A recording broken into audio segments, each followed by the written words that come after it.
Sœurs et frères dans le Christ, paix, joie, grâce, amour à chacun, à chacune de vous, au nom de notre Seigneur Jésus-Christ, dans ce jeudi de la 29e semaine du temps ordinaire.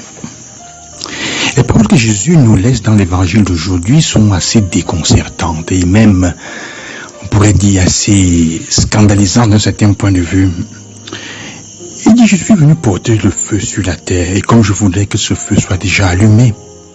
Vous pensez que je sois venu porter la paix sur la terre? Non, je vous dis, mais la division. Et on se pose la question, mais comment est-ce qu'il peut dire une chose comme ça? Est-ce qu'il est sérieux là?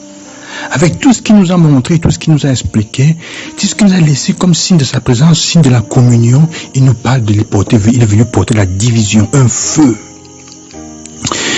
Mais il faut bien comprendre ce que Jésus dit, parce que cet évangile est très intéressant, parce qu'en fait Jésus est en train de nous appeler à une forme d'authenticité.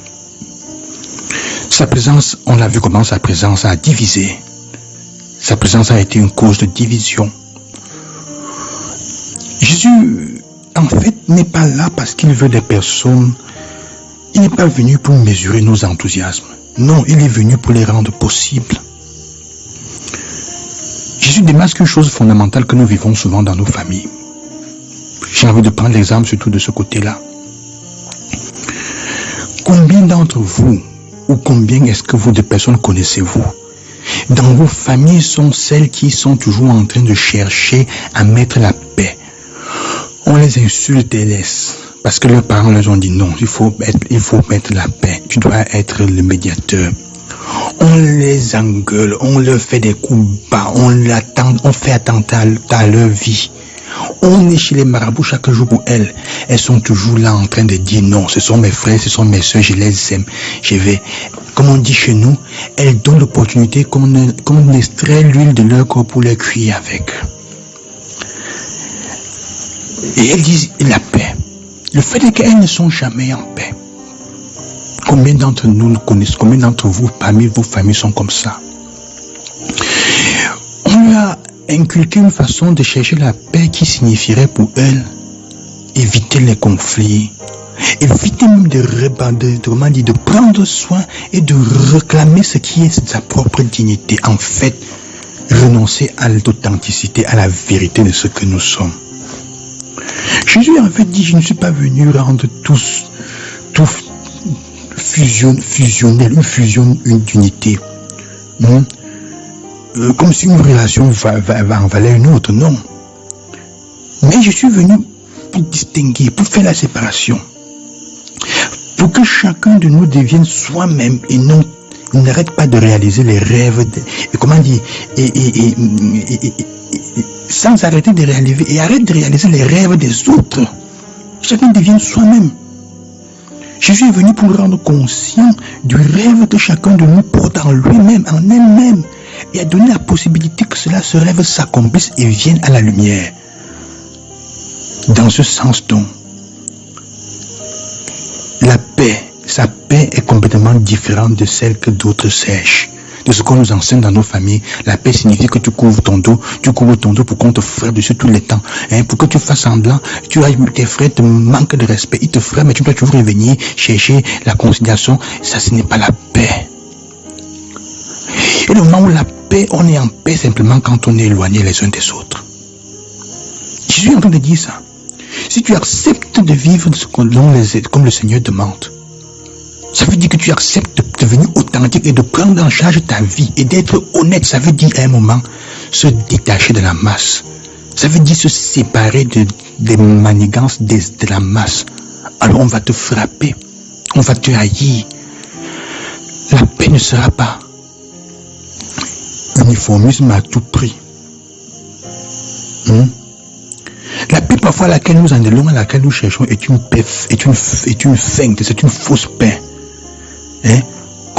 Qu'on met ensemble avec les antidolorifiques qu'on a arraché d'ici et de là.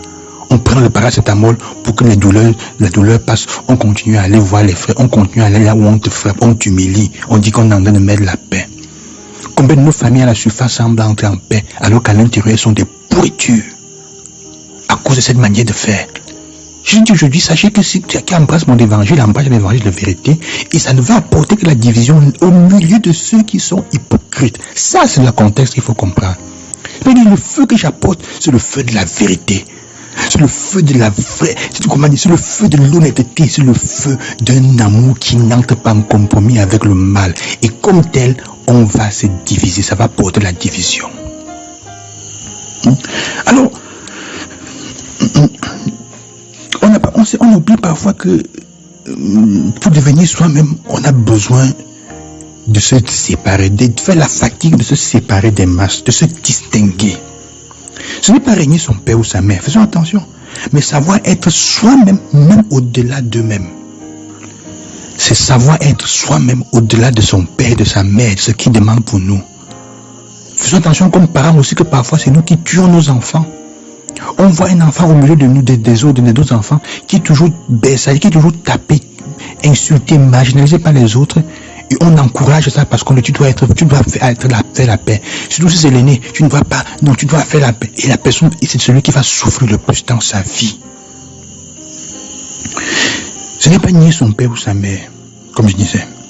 Ce n'est pas arrêter d'être d'accord avec... ce n'est pas mettre tout le monde d'accord, ce n'est pas être tous d'accord. La paix, ce n'est pas être tous d'accord. Mais c'est être tous vivants et sentir la vie comme quelque chose de vivant, de vif. Sœurs et frères, là où il y a des êtres humains et des hommes, on est obligé d'avoir des conflits. La paix, ce n'est pas l'uniformisme ou l'absence de conflit. La paix, c'est l'équilibre qu'on trouve, le compromis qu'on trouve pour vivre ensemble, pour le bien commun, même quand il y a les conflits. Ceux qui cherchent à éviter les conflits sont destinés à souffrir les maladies et les peines de l'enfer. Et ce n'est pas ça que Dieu veut, ce n'est pas ça que Jésus veut pour nous. Il dit apprends à être toi-même. Apprends à la masse à vivre le rêve que Dieu a mis en toi pour le monde. Et beaucoup de vous, d'entre parents qui m'écoutez aujourd'hui, comprennent ça, parce que nous avons renoncé à certaines de nos aspirations, parce que nos parents disaient, non, tu dois prendre soin de tes frères, il faut n'importe quoi, tu dois les supporter. C'est faux. Il y a une forme de charité qui est en fait tuer l'autre à petit feu. Aujourd'hui, on regrette, on se demande comment on est devenu colérique, comment on est devenu triste, comment on a perdu l'enthousiasme qu'on avait quand on était jeune. On ne comprend pas que c'est parce qu'on a renoncé à être soi-même dans la vérité, parce qu'on avait peur des conflits et on a commencé à chercher une fausse manière de faire la paix. Parfois, la paix signifie qu'en embrassant Jésus dans la vérité, on soit séparé des autres. C'est pour ça qu'il est pour la division. La vérité, là où elle est avec l'amour de Dieu, ne peut que séparer de ceux qui ne veulent pas choisir Dieu. Il ne faut donc pas avoir peur qu'il y ait des séparations. Parce que là où le mal et le bien ne peuvent pas cohabiter, et finissent par se séparer. Même si on dit que les liens du sang sont plus forts que d'autres, ce sont les liens du sang parfois qui sont les plus délétères pour nous tuer. Et quand on embrasse Jésus-Christ, Jésus-Christ doit les purifier. Ça veut dire parfois rompre avec ceux qui sont notre propre mort et qui nous empêchent d'être nous-mêmes, en vérité. C'est ce que je vous souhaite aujourd'hui. Bonheur et joie que vous soyez vous-même et que vous n'ayez pas peur de prendre en charge votre propre vie et d'accepter le don que vous êtes. La paix, ce n'est pas absence de conflit. C'est l'équilibre et le bien-être et le compromis pour le bien commun, même dans les conflits et les antagonismes. Ce n'est pas parce que je ne suis pas d'accord avec ton idée que je suis contre toi automatiquement.